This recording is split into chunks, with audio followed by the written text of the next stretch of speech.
Hey, Be Joyful, this is Eric Eaton here. I hope you're having a fantastic day. But I wanted to talk a little bit about disruption. If you're like me, you're probably living in a little disruptive time. This virus, this social isolation has probably disrupted your life in some way or another. That's one reason why I'm out here shooting this video in my garage, because it's the one place my dog can't find me, for one thing, but it's the one place I can find like 5 minutes of uninterrupted time in order to get this done. But for most of us, whether it's we're working from home now or we're trying to homeschool our kids now, we can't leave the house for long periods of time, our lives have kind of been turned upside down. They've been very disrupted from our normal routine and what we used to do. And there's a part of us, and if you're like me, there's a certain longing for the way things used to be. There's stability in those moments. And some of that is legitimate, that we long to get back there, because if you've lost your job, if your finances aren't where they were, if you're uncertain about the future, there's a desire for that type of stability, to get back to that place where you kind of know what's happening and you know what's going on.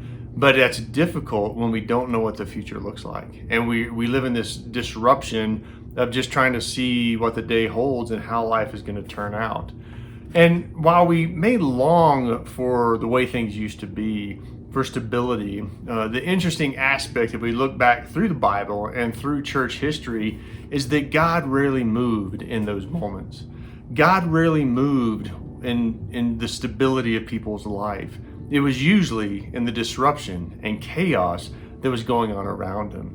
If we look back at those moments, the great uprisings of people, the revivals of people coming together to serve God happened in very disruptive times, or through peoples whose lives were very much disrupted.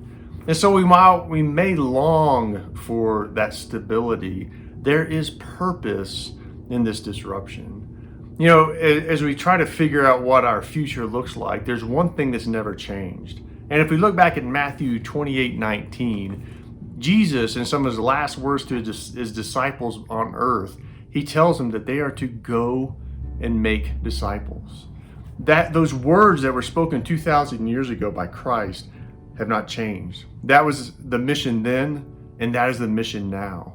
And while the mechanism of delivering that message might have changed, the message is still the same. You and I are called to go and make disciples in disruptive times and not. So my challenge for you during this time of disruption, of this seemingly chaotic life that we're living, is I want you to ask yourself, what is God calling you to in these disruptive times? What is God calling you to become? Because maybe for me, I need to become a better disciple so I can go out and make more disciples, because that's what God has called us to. I also invite you to join me on Sunday morning at 9 a.m. Mountain at objjoyfulchurch.com, or on our Facebook page, where you can join us as we learn a little bit more about this disruptive life. What can we learn through the Old Testament and New Testament about how God moves in this disruptive time, and that we not only just survive this time, but we truly thrive in order to make disciples of all nations. God bless and take care.